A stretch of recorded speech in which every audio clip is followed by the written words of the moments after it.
esan dezu, iaz hemen garaipena lortu arren, gaurkoan bigarren postuarekin geratu bari izan zara, amaiera gogorra da beti San Roman sarikoa, ezagutzen zenun, baina gaur unaiek ez zekan barekorik. Ez, azkenean Unai Ramos junda aurrera eta ninekien ze esprinan nitzako oso ona zela, baino ez nukan indarra Unai Ramosekin juteko, orduan itxan izan behar dut esprinera. Egun osoa oso aktiboa igaro dezu.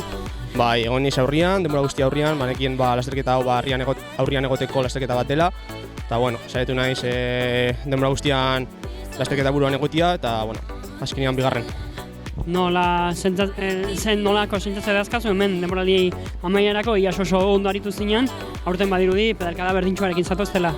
Bai, pasaren urtean bezala, udan oso indartsu nago, ez dakiz zergatik, igual urte hasieran ikasketekin eta dana pixka bat txarrago biltzen naiz, baina hain nudan indartsu nago eta aprobetxatzea. Horien da. Eskerrik asko.